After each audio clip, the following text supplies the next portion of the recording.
So, ito nga guys. Ito yung front door namin. Then, ito yung makikita mo pagbukas mo ng door. May maliit siya na hallway. Ayan, may malaking painting siya dyan.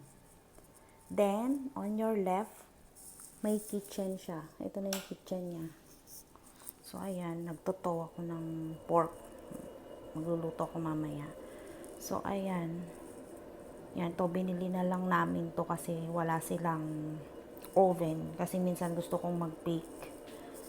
Then, ayan yung microwave, built-in siya. Tapos, ito yung washing machine. Ito yung washing area, laundry. So, ayan, ayan yung mga gamit namin. So, ayan. Then, ito, ayan siya. So, ito na yung living room. So, living room and dining room at the same time. Yan, wala ka na salamin. So, minsan sa gabi, natatakot ako kasi feeling ko may nakatingin lagi sa akin. Paranoid lang. So, ayan.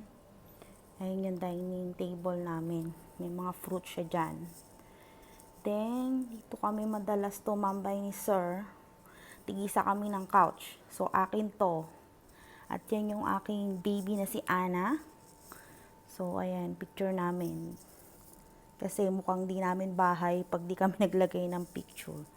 So, ayan, may mga gamit, lagayan ng remote, may mga pagkain kami dito sa malaking table. So, pag gusto namin manood, so ito yung couch niya. Yan, dyan siya laging nakahiga or nagpapahinga pagkagaling niya sa work. So, before, yung house na tinirhan namin is, makikita mo sa labas is swimming pool. Now, dito kami nakaharap sa may recreation area. So, may basketball court dyan, tapos dun tennis court. So, before, sa 4th floor kami, ngayon 2nd floor na. So, ayan, dito kami nanonood ng Netflix. So, ayan yung bago kong pinapanood ay Zombie. Lalang, addict lang sa zombie. So, ayan. So, may dalawa dyan. Tapos, gusto niya laging open yung aircon. Kasi, naiinitan si Sir. Di siya sanay sa mainit, maarte. So, ayan, dyan kami nag-charge. So, ito naman yung guest bedroom. So, ayan. Guest bedroom siya, pero dahil wala kaming guest, so, hindi siya occupied. Pero kanina, since may naglilinis kasi dito every 2 days, meron kaming helper na naglilinis. So, dito muna ako nag-i-stay pag naglilinis siya. So, andito yung mga mga gamit ko. So, ayan, mga bag. Yung mga anik-anik. Yan. So, ito. Tapos, ito yung guest toilet. Dito, may bowl. Ayan, meron namang mga toiletries. So, ayan yung shower. So, ayan. Tapos, ito yung master's bedroom. So, ito talaga yung ginagamit namin dalawa. So, talagang black and white lang yung kulay. So, ayan. May TV din, pero di naman namin ginagamit.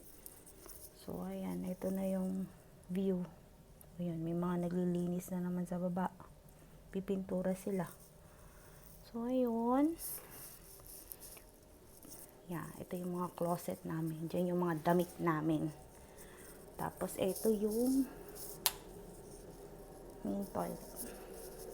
So, ayan yung shower namin. Meron siyang bathtub. Tapos, yung bowl.